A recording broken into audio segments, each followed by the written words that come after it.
하나님이 여러분에게 그 자리에 갖다 놓으신 이유가 있고 그 일이 생기게 하신 이유가 있고 힘들게 하신 이유가 있고 우리는 하나님이 그 이유 속에서 나를 날마다 지켜주실 것이라는 믿음으로 살아가야 할 줄 믿습니다. 하나님을 믿으시기 바랍니다.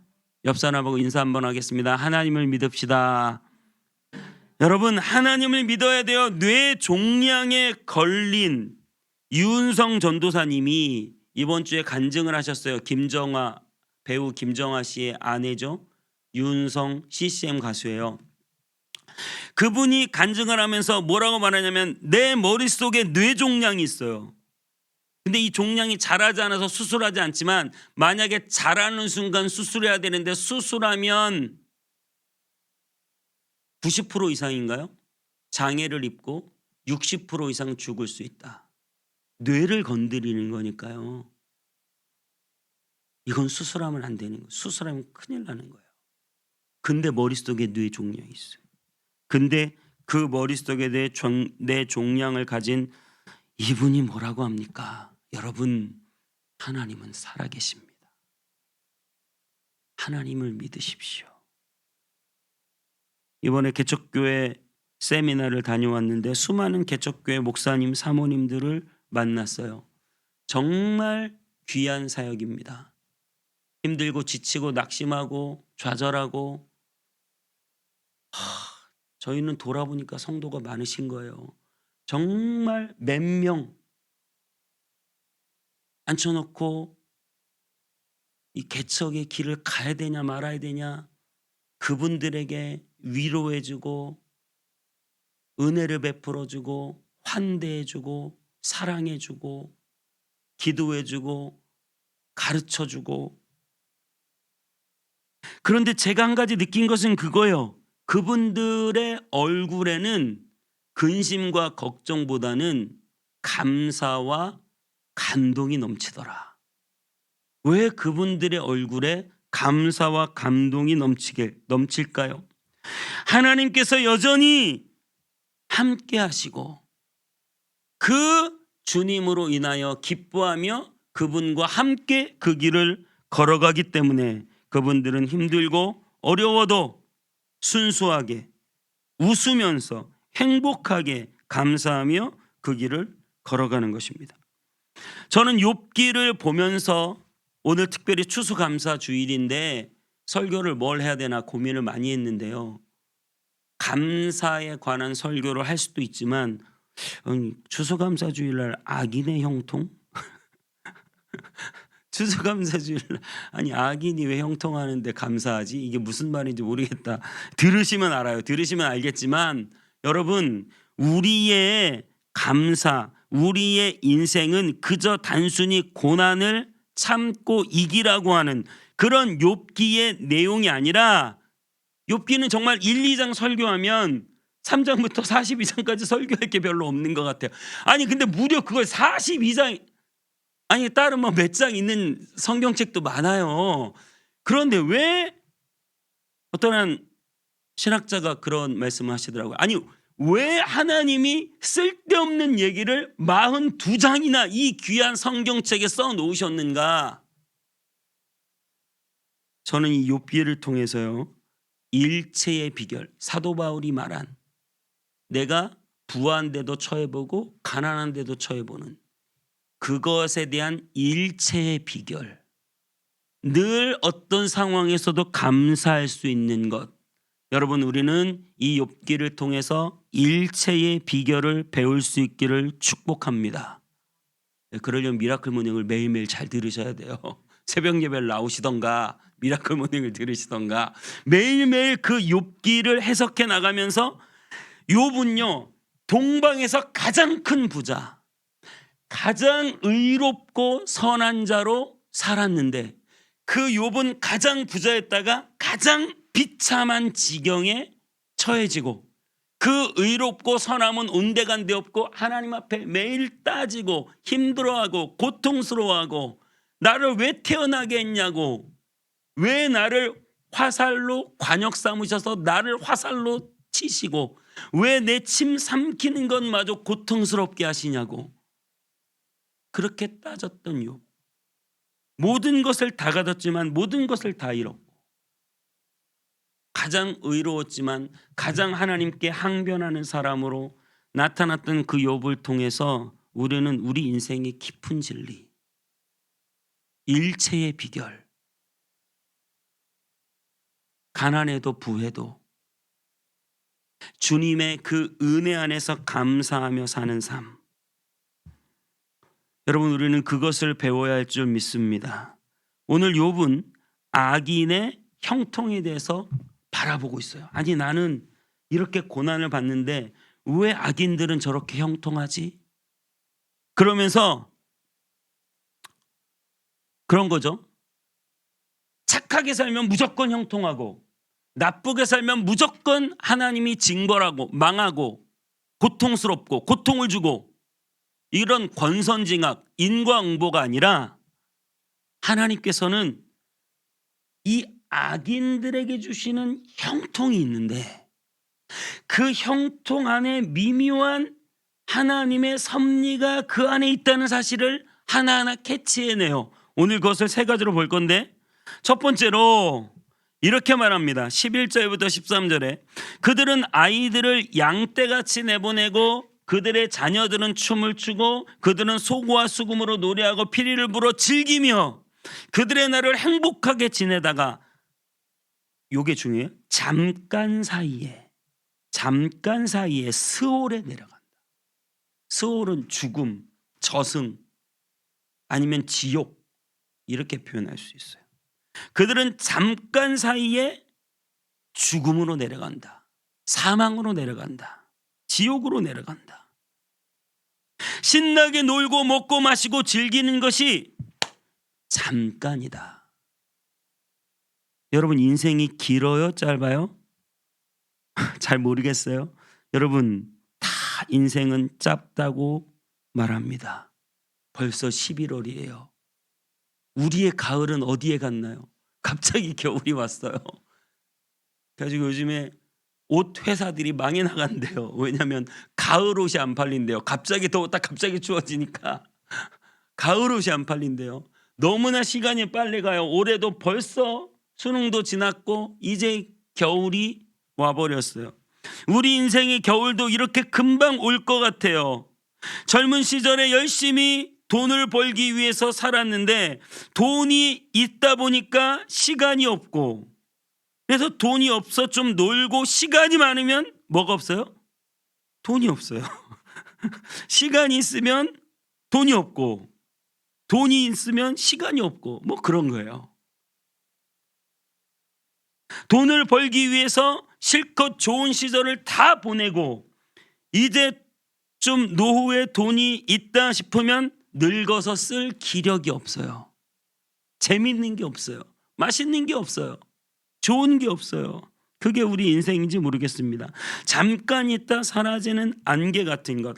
한 부자가, 예수님 비유에서 한 부자가 잔뜩 곡식을 쌓아놓고 곡식을 넣을 데가 없어서 창고를 더 짓고, 그래서 잔뜩 창고마다 곡식을 잘 쌓아놓고 이런 말을 합니다. 이제 내 영혼아 편히 먹고 마시고 쉬자. 내 영혼아. 곡식 잔뜩 쌓아놓고 영혼이 쉼을 얻겠습니까? 곡식 쌓아놨다고? 그런데 그런 말을 하는 거예요. 그랬더니 하나님이 뭐라고 말씀하세요?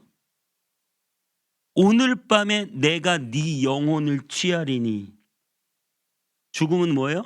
영과 육이 분리되는 거예요. 오늘 밤에 내가 네 영혼을 취하리니 네가 이렇게 많이 쌓아놓은 이 곡식 재산들이 다 누구의 것이 되겠느냐.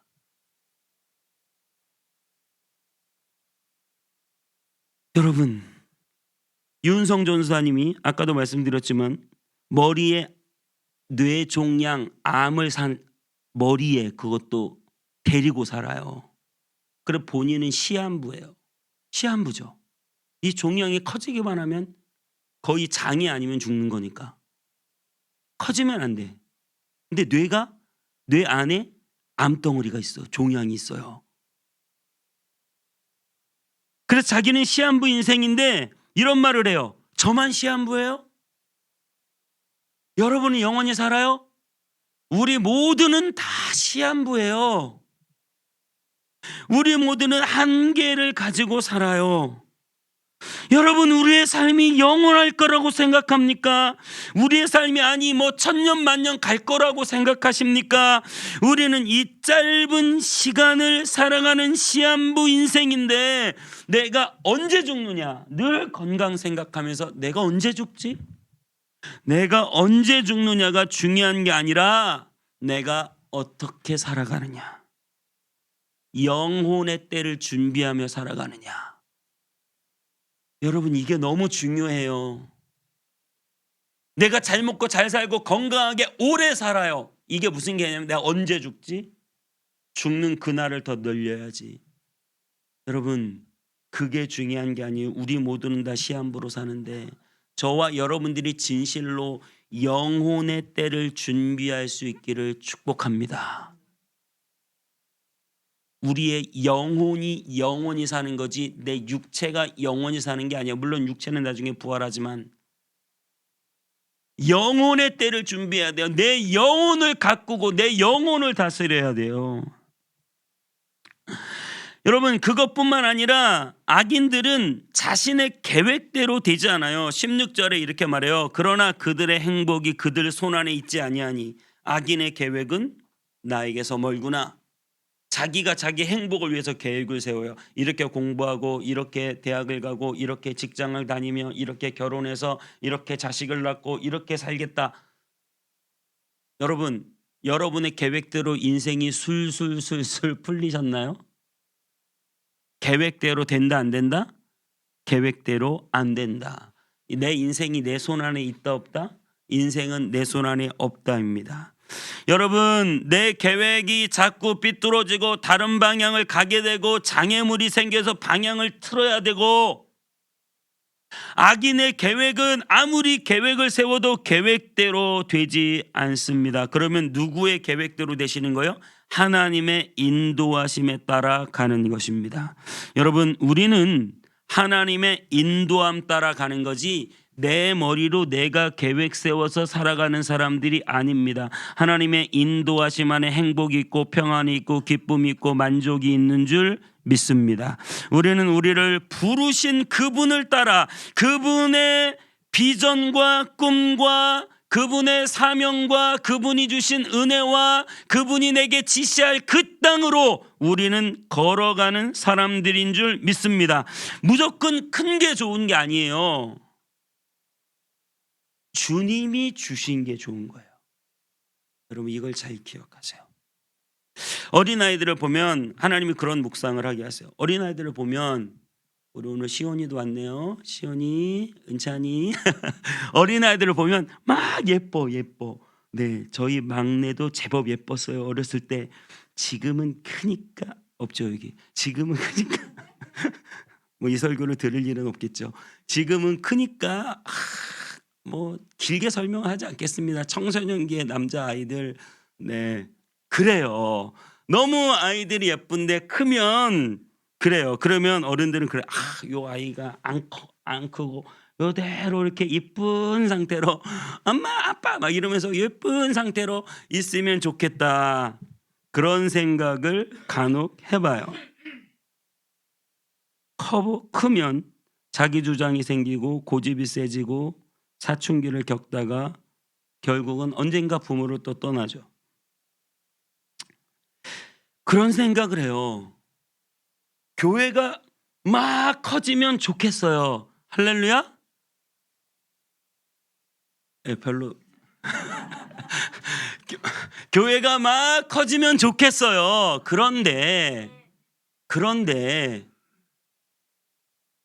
이러면 또 목사님이 비전도 없다고 하려나? 저는 지금도 좋아요. 제가 비전이 없어서 하는 말이 아니라 지금 우리에게 주신 이 분복이 행복하단 말이에요. 이게 기쁘고 좋단 말이에요. 성도 여러분들을 사랑하고 한 분 한 분의 삶이 하나님 앞에 가까이 나아가는 모습을 보면서 다니엘 기도회 21일 완주하시는 분들이 계세요. 근데 그분들이 새벽에도 또 완주해요. 저 세미나 갔는데도 나와서 자기들끼리 기도하겠다고. 그래가지고 그렇게까지요? 네. 그래서 아무튼 21일을 다 기도하시는 분들이 계세요.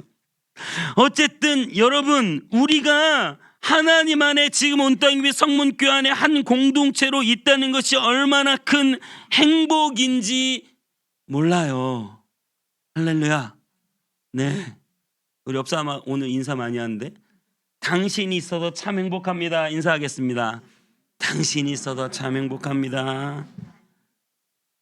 지금 우리 요 이쁜 상태로 우리 이대로 영원히 뭐 이래도 좋을 것 같아요. 그런데 안 자라면 안 되고, 영혼을 구원 안 하면 안 되고, 하나님이 주신 인도하심을 받지 않으면 안 되고, 제가 말하고 싶은 것은 사이즈에 대한 야망이 아니라, 내가 그저 돈 많이 벌고 성공하고 커지겠다는 야망이 아니라, 우리는 하나님의 인도하심을 따라가는 사람들이다. 그때 가장 행복하다 믿으시기 바랍니다. 여러분이 성공해야 행복하다고 생각하지 마세요. 지금 좋은 거예요. 가지 많은 나무에 뭐 없다고요? 바람잘. 여러분, 제가 목회가 편해 보이세요? 네? 아니 30명일 때 50명일 때, 부목사일 때 담임 목사일 때 고민이 다르고, 담임 목사일 때 개척교회 담임일 때 고민만 지금 제가 하고 있는데, 여기서 100명 200명 300명 늘어나면 가지 많은 나무에 네 지금도 충분히 바람이 여러분, 행복의 기준을 제가 그래서 워렌 버핏이라는 사람을 좋아하는데, 이 사람이 미국의 가장 큰 부자인데, 그 사람은 행복의 기준이 돈이 아니라 재산을 다 기부하고요. 뭐 몇 조인지 모르겠어요. 세계 최고의 부자예요. 다 기부하고요. 30년 된 집에 살고 30년 된 차를 타고 30년 동안 맥도날드 맥모닝을 먹고 출근해요. 돈 많이 벌었다고 큰 집 사고 큰 차 타고 맛있는 거 먹으면 행복하겠다. 그게 아니라는 사실을 한번 여러분 생각해 보셔야 돼요. 전 여러분이 부자 되시기를 축복합니다. 여러분, 부유해지세요. 더 많이 노력하고 애쓰고 힘써서 부유해지세요. 성공하세요. 축복합니다. 새벽마다 기도해. 하나님, 우리 집사님, 우리 성도님, 정말 이 재정적인 위기에서도 건져주시고 반드시 잘 돼야 합니다. 성공하게 도와주세요. 더 많은 돈을 얻을 수 있게 도와주세요. 그런데 여러분, 그런 생각을 해봐요. 진짜 문제는 그때부터 시작 아닌가? 진짜 성공했을 때부터 내가 정말 행복할까? 가수 김정아 씨 그 얘기 들어보니까 청소년 시절에 엄청난 하이틴 스타, 대스타가 되었는데 너무 우울하대요. 살고 싶지가 않대요. 가끔 죽음을 생각했대요. 너무 힘들었대요. 우리가 보기에는 선망의 대상인데. 그래서 여러분, 오늘 19절에 악인에게 이렇게 말해요. 하나님은 그의 죄악을 그의 자손들을 위하여 쌓아두시며 그에게 갚으실 것을 알게 하시기를 원하노라. 우리는 생각해요. 왜 악인들은 저렇게 잘되고 높은 담장을 쌓고 그 담장 아래서 자기끼리 하하호호 기쁘게 살아가지? 그들은 참 걱정도 없겠다. TV에 막 부자들이 막 한강 뷰 막 이렇게 살고 막 나오면 연예인들 방이 9개래 청소를 며칠 해야 되고 근데 거기에 2명밖에 안 살고 너무 좋겠다. 그렇게 높은 성을 쌓고 살아가는 그들에게 진정한 행복, 마음에서 그 차오르는 감동과 감격, 세상이 알 수 없는 기쁨, 우리는 그걸 못 가져봤으니까 그 사람들은 엄청 행복해 보이지만 성경은 이렇게 말하고 있어요. 그의 죄악을 그의 자손을 위하여 쌓아두시며 그에게 갚으실 것을, 그에게 갚으신다. 그에게 갚으신다. 여러분, 아무리 돈을 많이 쌓아놔도요, 내 스스로 그냥 내 위로하려고 하는 말이 아니라 진심으로 아무리 돈을 많이 쌓아놔도요, 예수 그리스도 없는 인생 행복하지 않습니다. 만족하지 않아요. 내 영혼이 피폐한데 아무리 육체적으로 많이 쌓아놓는다고 영혼이 채워지지가 않는데 결국 뭐예요? 하나님이 그에게 갚으신대잖아요. 그는 만족하지 못한대잖아요. 왜 우리가 생각해도 저렇게 대스타들이, 저렇게 돈 많은 사람들이 고통스러워하고 힘들어하고 심지어 자살하고 마약을 찾고, 왜 그래요? 그냥 가만히 있어도 행복할 것 같은데 전혀 행복하지가 않은가 봐요.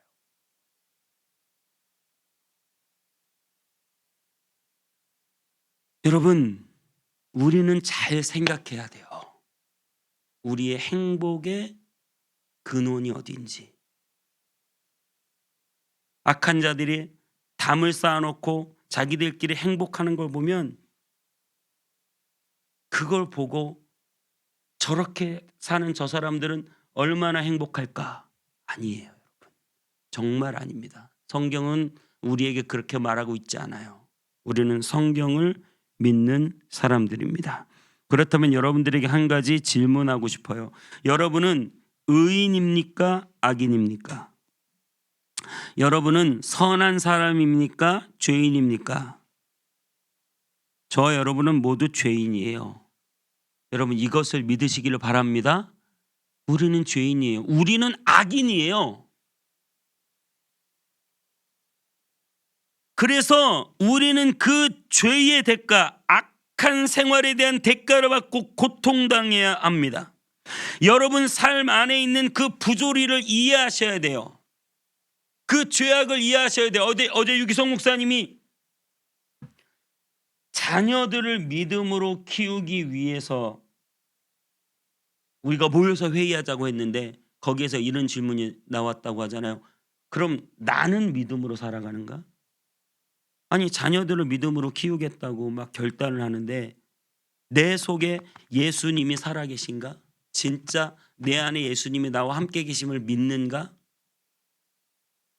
여러분, 우리는 다 죄인이에요. 우리는 다 악인이에요. 우리 안에는 끊임없는 악과 부조리와 잘못된 것들이 가득히 흘러 넘쳐요. 여러분, 이것을 깨달으세요. 사도 바울은 은혜를 받을수록 나는 선한 사람이야 이렇게 말하는 게 아니라 사도 바울은 은혜를 받을수록 처음에 작은 자, 그 다음에 지극히 작은 자, 그러다가 그 다음에 나는 죄인 중에 괴수다 이렇게 말했어요. 이것이 바로 은혜 받은 자의 최종 깨달음이에요. 나는 죄인 중에 괴수, 나는 악인인데 내가 악인이었을 때 나를 위하여 그리스도께서 십자가 위에서 죽으심으로 나를 향한 그 사랑을 확증한 줄 믿습니다. 그래서 여러분, 나 같은 악인을 형통하게 하시는데 그분은 저주와 사망으로 죽으셨고, 예수님은, 그리고 나 같은 악인은 천국과 생명과 영원한 축복과 하나님의 자녀됨과 기도의 응답과 모든 좋은 각종 하늘로부터 좋은 것들은 나에게 다 주시며 그분은 내 대신 죽으시고 상처받으시고 매 맞으시고. 9절에 이렇게 말해요. 그 악인들의 형통에 대해서 그들의 집이 평안하여 두려움이 없고 하나님의 매가 그들 위해 임하지 않았다. 이 말은 뭐예요?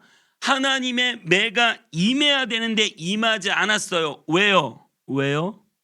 예수님이 내 대신 매 맞으셨거든요. 악인이 매 맞지 않는 이유는 대신 매 맞은 분이 계시기 때문이에요. 여러분 이것이 감사하지 않습니까? 10절부터 계속 그 악인의 형통에 대해서 그들의 수소는 새끼를 베고 그들의 암소는 낙태한 일 없게 새끼를 낳는구나. 그들의 아이들은 양떼같이 내보내고 그들의 자녀들은 춤추는구나. 그들은 소과 수금으로 노래하고 피리 불어 즐기며. 여러분 하나님의 그 놀라운 은혜로 여러분의 사업과 생업과 일터와 직장에 놀라운 축복이 임할 줄 믿습니다.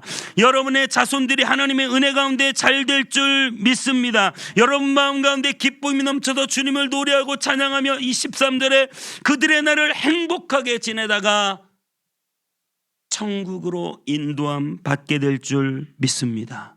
이것이 악인인 나를 예수 그리스도의 십자가의 놀라운 은혜로 구원하시는 은혜입니다. 그러면서 이런 묵상이 들어왔어요.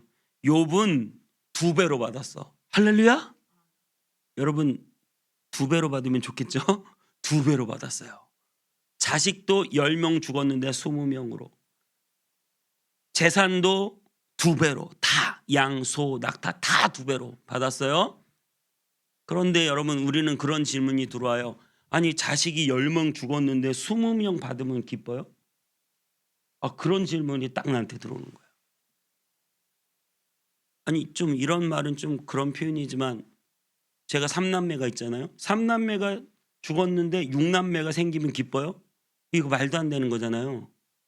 그 3남매가 다시 살아나야 기쁘지. 여러분 이 개념이 이해가 되세요? 이 개념이 이해가 되세요? 여러분 하나님은 여러분이 구원받지 못하고 여러분이 하나님 모른다고 하고 여러분이 하나님 없다고 하면 하나님은 여러분 버리고 다른 2명을 구원해. 그럼 하나님 기뻐요? 하나님은 하나도 안 기뻐요. 하나님은 여러분이 필요한 거거든요. 하나님은 내가 필요해요. 나는 자꾸 하나님이 필요 없다고, 하나님 돈, 성공 이런 거 좀 주시면 제가 좀 좋아할게요. 하나님 자체로는 저는 별로예요. 하나님은 나 하나를 온 우주랑 안 바꾸세요. 한 생명이 천하보다 귀한 거예요. 그래서 여러분 욥기에 기가 막힌 구절이 있어요. 우리 자막 한번 띄워주세요. 욥기에 기가 막힌 35장 6절 7절 자막 보이세요? 네, 읽어볼까요? 시작.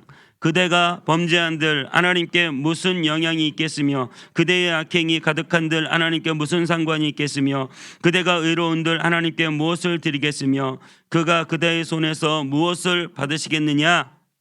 이 기가 막힌 구절이죠. 아니 나하고 하나님하고 무슨 관계인데 내가 죄 지은들. 여러분 옆집 자식이 감옥 가는 거 여러분하고 상관이 있어요? 뉴스에 저 사람이 지금 심각한 죄를 짓고 감옥에 갔어. 여러분하고 상관이 있어요? 상관없어요. 하나님이 내가 뭐라고 죄 짓는 걸 그렇게 민감해하셔. 죄에 어떤 사람이 죄 지은 거에 대해서 민감한 것 자체도 내 자식이 죄 짓고 감옥 가니까 민감한 거죠. 오늘 욥이 그렇게 오늘 이 말은 엘리바스가 한 말이에요. 아니 도대체 사람이 뭐라고. 여러분이 막 충성하고 봉사하고 뭐 헌금도 하고 막 드리면 하나님이 기뻐하시겠죠. 할렐루야. 네, 안 기뻐한다고 할 것 같았는데 갑자기 기뻐한다고 하니까 헷갈리시네요. 여러분 하나님이 기뻐하시는데 여러분 생각해 보세요. 그게 왜 기뻐요? 나 돈이 없는데 네가 이렇게 가져오니까 기쁘고, 나 좀 심심한데 그래도 알아서 열심히 노래해 주니까 기쁘. 여러분 하나님이 여러분 찬양하고 예배하고 뭐 헌신한다고 하나님이 도대체 왜 기쁜 거예요? 나하고 도대체 무슨 상관이에요? 하나님이 그 하나님 여러분 아래서 지렁이가 막 춤춘다고 기뻐요? 아니 무슨 상관이에요 도대체 하나님하고 나하고. 욥기 7장 17절 18절 보세요. 7장 17절 18절 다음 자막.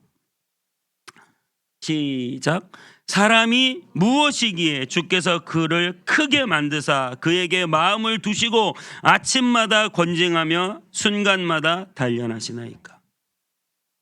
욥이 자기가 지금 고난을 당하는데 하나님한테 그렇게 따지는 거예요. 하나님, 도대체 사람이 무엇이길래 나에게 이렇게 관심을 가지고 나에게 마음을 두시고 나에게 하나님의 마음을 두시고 나를 아침마다 단련하시나이까. 그런 지금 자기가 당하는 고통을 단련이라고 표현하고 있어요. 막 코치가 열심히 막 새벽부터 막 자기 팀 이렇게 훈련 막 시키는 거야. 그래가지고 얘가 금메달 따면 코치도 같이 막 그렇게 손흥민 아버지가 막 아침부터 막 공 막 5,000번 튕기게 하고. 왜 그렇게 훈련시켜요? 자식이니까. 여러분, 사람이 뭐라고, 여러분이 뭐라고, 내가 뭐라고, 하나님이 나에게 이렇게 관심을 가지고 내가 죄 지으면 가슴 아파하시고 내가 조금 주님을 높이면 기뻐하시고 내가 뭐라고? 자식이니까.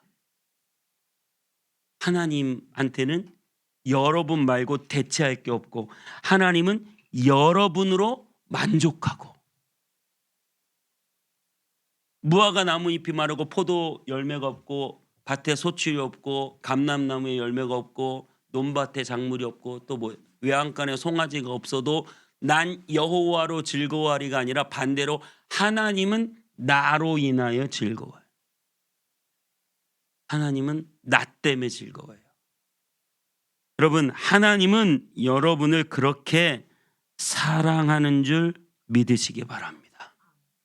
그 사랑하시는 하나님이 여러분을 각자의 모양으로 만드시고 각자의 단련의 도구가 다르시고, 근데 우리는 끊임없이 비교하고 불평하고 힘들어하지만 결론은 뭐예요? 하나님이 나를 사랑하신다. 하나님은 나 없이는 못 사시는 분이다. 그래서 악인인 나를 형통하게 하기 위해서 십자가 위에 자신의 아들을 내어주셨다.